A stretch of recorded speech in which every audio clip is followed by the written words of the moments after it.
चलिए अब आपको मान निकालना है 90 डिग्री के त्रिकोणमितीय अनुपात। 5वां क्वेश्चन है आपके बीच, क्वेश्चन नंबर 5 है 90 डिग्री के त्रिकोणमितीय अनुपात ज्ञात करें। 90 डिग्री के त्रिकोणमितीय अनुपात निकालेंगे तो यहाँ 0 डिग्री, तो ये क्या होगा 90 डिग्री सीधा सीधा खड़ा है 90 डिग्री पर, वृत्त के केंद्र पर क्या 360 डिग्री कोण बनेगा। तो 4 पार्ट में बांट दिए, तो ई 90 सब 90 डिग्री हो गया। अब देखो ध्यान से, तो और बिंदु के निर्देशांक क्या होगा 1 0, इकाई वृत्त है। कौन वृत्त है? इकाई वृत्त। एक त्रिज्या r है, r बराबर कितना है 1 इकाई है। कितना है? 1 इकाई। यो r है, यो क्या है r है, यो क्या है r है। तो इधर भी क्या होगा r बराबर 1 इकाई। इसको इसे लिख देते हैं r बराबर 1 इकाई। सब जगह लिख सकते हैं, कोई दिक्कत नहीं है। हमको यही से यूज करके काम कर लेना है, तो हम कहाँ जाएंगे उतना दिमाग लगाने। और इसका भी निर्देशांक क्या होगा, x के मान 0, y के मान 1।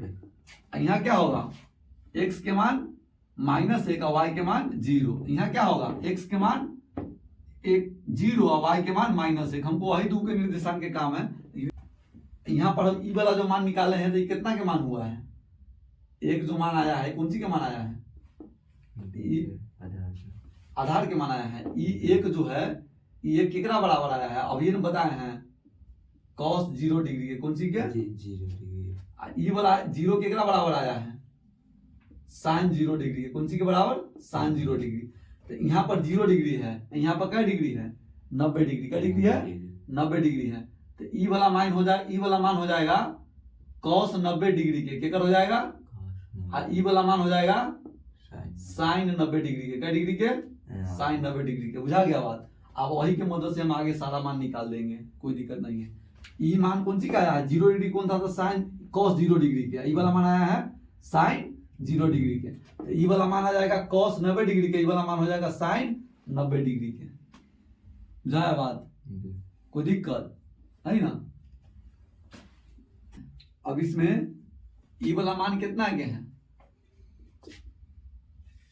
sin 90 डिग्री के मान कितना है, sin 90 डिग्री के मान है 1, और cos 90 के मान कितना आ गया, cos 90 के मान आ गया 0। कैसे आया है देखिए, 0 डिग्री कौन था, तो cos 0 के मान है, ये वाला sin 0 के मान। तो ये 90 डिग्री कौन हो गया, तो ये वाला cos 90 के मान है, ये वाला sin 90 के मान। अब ध्यान से देखिए इधर, अब आपको मान निकालना है tan 90 के। तो tan 90 के बराबर में ना लिख सकते हैं sin 90 और बटा में cos 90 लिख सकते हैं ना इसे। और sin 90 के मान क्या है, sin 90 के मान देखो 1, और cos 90 के मान क्या है 0। आपको हम बताया है ना कि 0 से कोनो चीज में भाग नहीं कर सकते, तो क्या होगा अपरिभाषित। फिर आपको मान निकालना है cot 90 के। तो cot 90 के लिख सकते हैं ना cos 90 डिग्री और बटा में sin 90 डिग्री। तो cos 90 के मान क्या है 0 और sin 90 के मान 1। तो 0 में कोनो चीज से भाग करेंगे तो क्या आएगा 0। उसी प्रकार से हमको मान निकालना है sec 90 डिग्री के। तो sec 90 डिग्री के ना लिख सकते हैं 1 बटा cos 90 डिग्री लिख सकते हैं ना। और cos 90 के मान क्या है, cos 90 के मान है 0, 0 से भाग करेंगे 1 में तो क्या आ जाएगा अपरिभाषित। क्या आ जाएगा अपरिभाषित।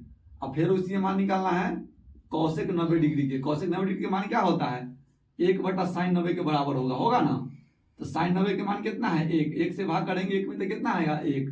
इसी प्रकार से हम सारा मान निकाल दिए बस इसके मदद से। 0 डिग्री के मान पहले निकाले हैं, 0 डिग्री के मान निकालने के बाद हमको मालूम चल गया cos 0 के मान ही है, sin 90 के मान sin 0 के मान ही है। तो 0 डिग्री पर 0 के मान, तो 90 डिग्री का मान हो जाएगा cos 90 के वाला sin 90 के। एक मदद से हम सारा मान निकाल दिए। 90 डिग्री के त्रिकोणमितीय अनुपात कहने का मतलब sin 90 के मान, cos 90 के मान, tan 90 के मान, cot 90 के मान, sec 90 के मान, cosec 90 के मान आपको हम निकाल करके बता दिए। 5 क्वेश्चन है इस वीडियो में, इस मात्र इसी 5 क्वेश्चन को रखते हैं जिससे फॉर्मूला से ज्यादा इंपॉर्टेंट आपके लिए वो 3 वो था। कौन 45 डिग्री वाला, 60 डिग्री वाला और 30 डिग्री वाला। आप 0 और 90 का भी याद रखिएगा, बाईपास में कहीं पूछ देवे तो वही 3 को पूछ रहा है, कहीं मन हो गया कि ना हमको यही पूछना है तो पूछ देगा। अगर ये 5 को सवाल आपको अच्छा से समझ में आया है तो आप सारे स्टूडेंट के भी शेयर कर दीजिए मेरे चैनल को, ताकि उनका भी भला हो सके।